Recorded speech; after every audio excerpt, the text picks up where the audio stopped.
Bom dia, Pai seja contigo, que a graça, a paz, as misericórdias do Senhor esteja sobre a tua casa, sobre a tua vida, que o Senhor abençoe a tua entrada, a tua saída, o teu sentar e o teu levantar. Deus é bom, Deus é fiel, é Ele quem cuida, é Ele quem guarda, a Ele a honra, a glória, o louvor, toda a tua vida esteja pautada nos caminhos do Senhor. Deus é bom, querido. Deus é bom, minha querida. É Ele quem cuida. Se até aqui você tem vencido, não é pela tua força, não é pelo teu querer, não é pelos teus bens, não tampouco pela tua posse, mas é pela misericórdia do Senhor, que se renova a cada manhã. Que essa palavra viva e eficaz possa fazer morada no teu coração, que Deus possa despertar em ti o querer, o fazer e o agir. Deus é fiel e Ele é tremendo. E Ele quer mudar a tua história e transformar a tua vida. Mas vai depender mais de você do que dele. Porque aquilo que Jesus tinha para fazer por nós foi feito. Ele pagou o preço. Ele levou sobre si o nosso pecado. Ele cravou na cruz a cédula da dívida que nós tínhamos. E Ele nos deu a salvação. Através do seu sacrifício. Ele verteu o seu sangue.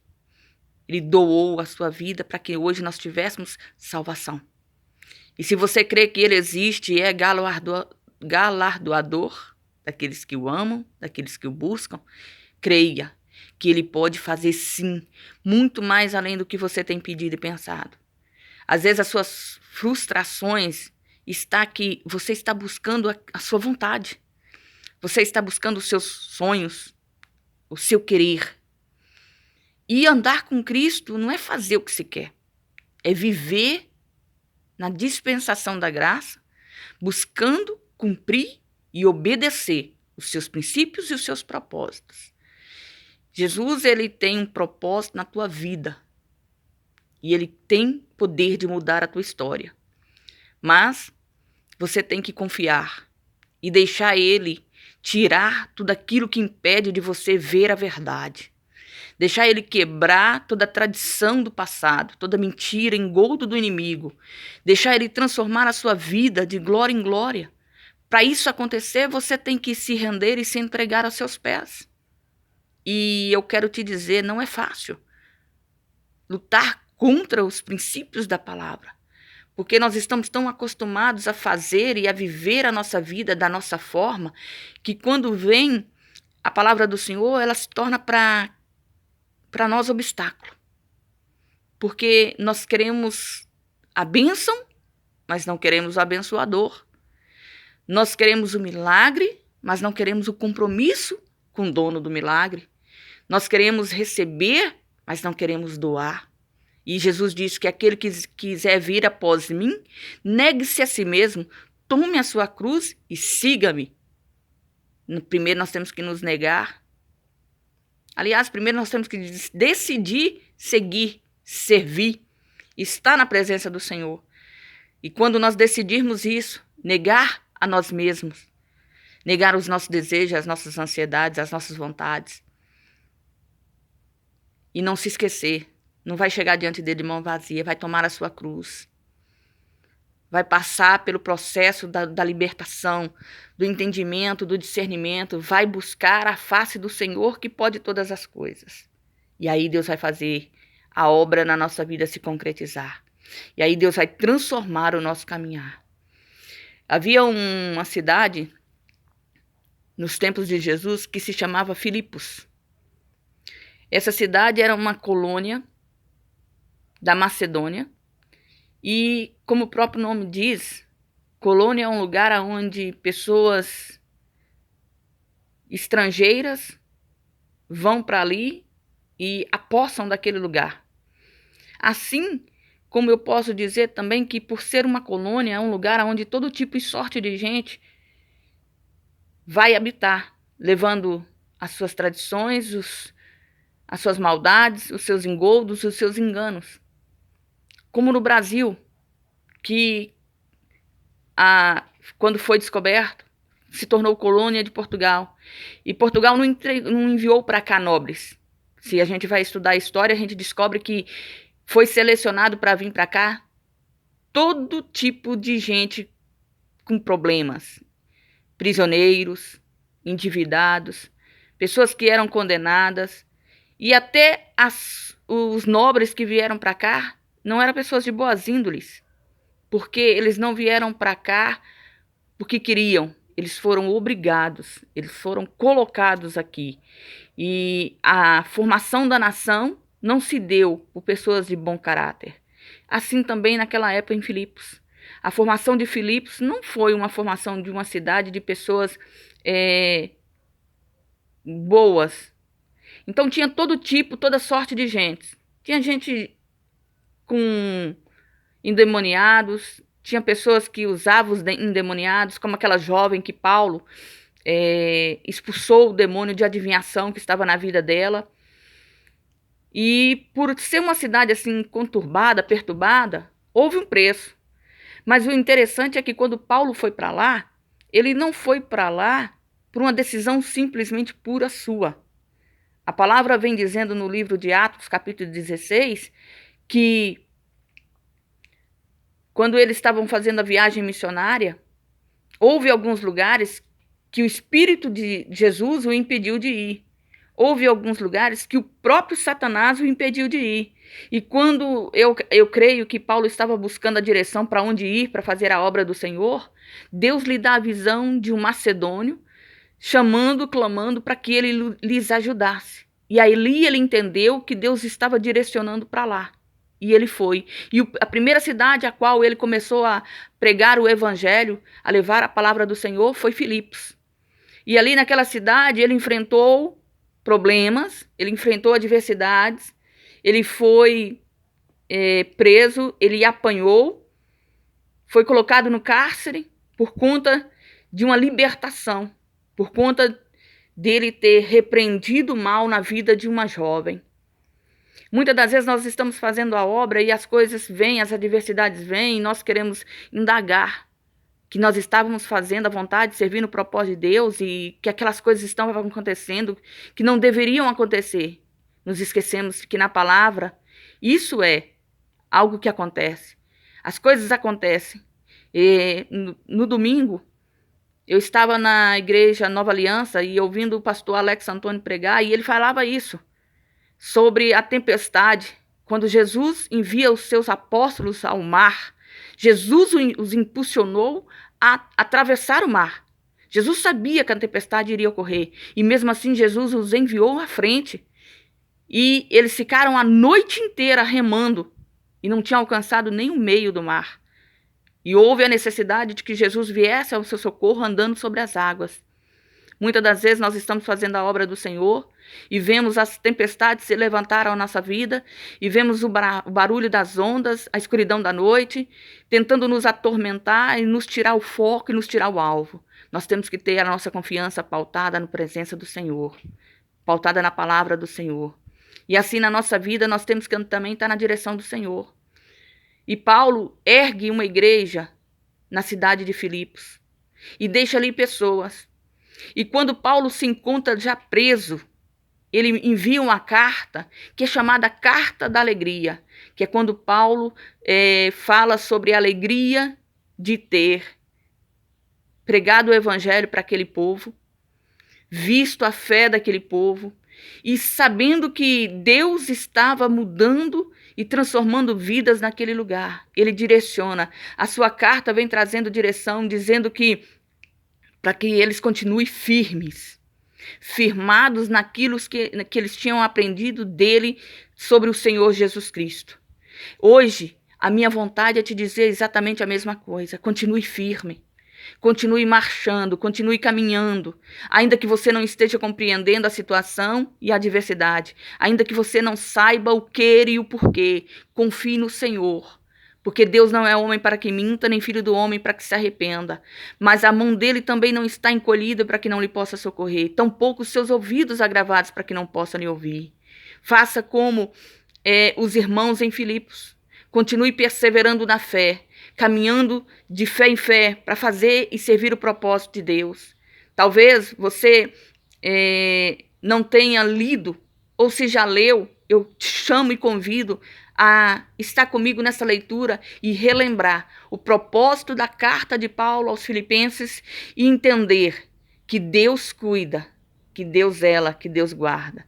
Eu vou ler aqui os primeiros 21 versículos para que nós possamos meditar na palavra do Senhor, que diz assim: Paulo e Timóteo, servos de Jesus Cristo, a todos os santos em Cristo Jesus que estão em Filipos, com os bispos e diáconos. Graça a vós e paz da parte de Deus, nosso Pai, e da do Senhor Jesus Cristo. Dou graças ao meu Deus todas as vezes que me lembro de vós, fazendo sempre com alegria oração por vós em todas as minhas súplicas, pela vossa cooperação no Evangelho, desde o primeiro dia até agora, tendo por certo isto mesmo, que aquele que em vós começou a boa obra, a aperfeiçoará até o dia de Jesus Cristo. Como tenho por justo sentir isto de vós todos, porque vos tenho em meu coração, pois todos vós fostes participantes da minha graça, tanto nas minhas prisões, como na defesa e confirmação do Evangelho. Porque Deus me é testemunha das saudades que de vós tenho, em entranhável afeição de Jesus Cristo. E peço isto, que o vosso amor cresça ainda mais e mais em ciência e em todo conhecimento, para que aproveis as coisas excelentes, para que sejais sinceros e sem escândalo algum até o dia do Cristo, cheios do fruto da justiça, que são por Jesus Cristo, para a glória e louvor de Deus. E quero, irmãos, que saibais que as coisas que me aconteceram contribuíram para maior proveito do Evangelho, de maneira que as minhas prisões em Cristo foram manifestas por toda a guarda pretoriana e por todos os demais lugares. E muitos dos irmãos do Senhor, tomando ânimo com as minhas prisões, ousam falar a palavra mais confiadamente, sem temor. Verdade é que também alguns pregam a Cristo por inveja, contenda, mas outros de boa vontade. Uns, na verdade, anunciam a Cristo por contenção, não puramente julgando acrescentar aflição às minhas prisões, mas outros por amor, sabendo que fui posto para a defesa do Evangelho. Mas o que importa?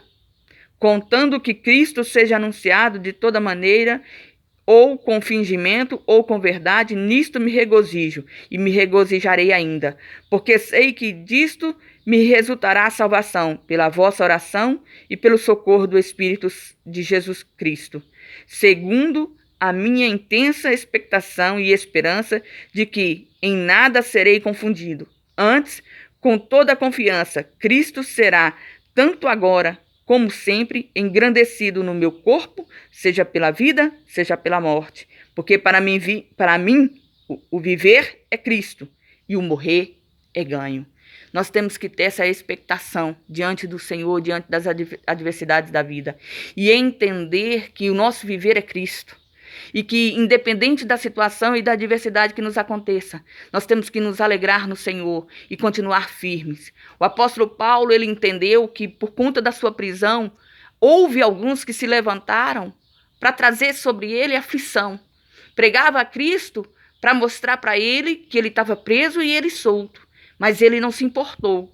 Porque ele não olhava para o que estava acontecendo para ele. Ele olhava para o que estava acontecendo através da palavra do Senhor, que Cristo estava sendo apregoado, quer por fingimento, quer por verdade, que o nome do Senhor estava sendo exaltado, que o seu ensinamento tinha trago resultado, e que aqueles que estavam andando no caminho do Senhor era a alegria do seu coração, porque ele sabia que o seu trabalho não tinha sido em vão. Talvez você tenha passado noites sem claro, tenha sido frustrado, tem sido apedrejado, tem sido apontado, tem sido escarnecido. Mas entenda, o seu advogado é Cristo.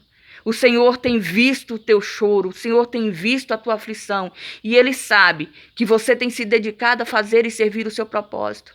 E Ele vai te dar vitória no tempo determinado, porque tudo coopera para o bem daqueles que o amam, daqueles que o buscam. Então tenha essa convicção, como o apóstolo Paulo, que o teu viver é Cristo, que tudo que lhe sucede e lhe acontece é para a glorificação do nome do Senhor, que o Senhor tem propósito na sua vida e que Ele vai te usar para fazer e servir o propósito dele nessa terra e para abençoar famílias, para abençoar vidas. E que muitas coisas Deus permite para testar o nosso coração, para saber a nossa posição nele, para ver em quem nós temos colocado no nosso coração, quais são os desígnios e os desejos do nosso coração.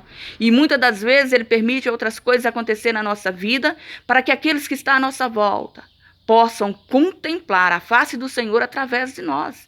E ele nos usa como ele quer, quando ele quer, da forma que quer. Então, coloque-se na posição de vaso, coloque-se na disposição da graça e compreenda que o Senhor lhe ama e que ele não vai deixar que você pereça. A noite já está passando. E a palavra diz que quando vem o alvorecer, a alegria do Senhor é a nossa força. Então entenda isso, que o tempo de dificuldade é só um momento de experiência com Deus. É um tempo onde Deus está lapidando o seu ego, o seu caráter, mudando os seus pensamentos, tirando as tradições do passado e transformando o teu caminhar. Aprenda com o Senhor a fazer e servir o propósito, a andar na sua presença, a buscar a sua face e a estar disposto a servi-lo com toda a integridade de alma. Que Jesus te abençoe e que essa palavra seja uma resposta de Deus ao teu coração. Talvez você amanheceu angustiado, querendo saber qual é o propósito de Deus na sua vida. O propósito de Deus é que você continue rompendo em fé, firme na graça e na presença dele, e que você possa estar dando ouvidos à voz do Espírito Santo quando ele está tratando com você, para que você alcance a boa, perfeita e agradável vontade do Senhor. Que Deus lhe abençoe no dia de hoje e que essa palavra possa estar no teu coração e conduzir pelo caminho que se deve andar. Confia, dê graças ao Senhor pela tua vitória, porque Deus é contigo. Amém? Obrigado se até aqui você me ouviu. Eu louvo e agradeço ao Senhor pela tua vida. Peço que você deixe o seu like. Compartilhe essa mensagem com mais 2 ou 3 pessoas para que elas possam ouvir a palavra do Senhor e serem alcançadas pela sua graça e misericórdia. E se você ainda não é inscrito no nosso canal, se inscreva. Porque quando você se inscreve, você nos ajuda a propagar o evangelho da salvação, a levar vida e salvação para aqueles que estão em prisões, para aqueles que estão em trevas, para aqueles que necessitam conhecer o amor de Deus, a palavra do Senhor. Eu agradeço e abençoo a sua vida e que você tenha um dia perfeito na mão do Senhor. Fica na graça.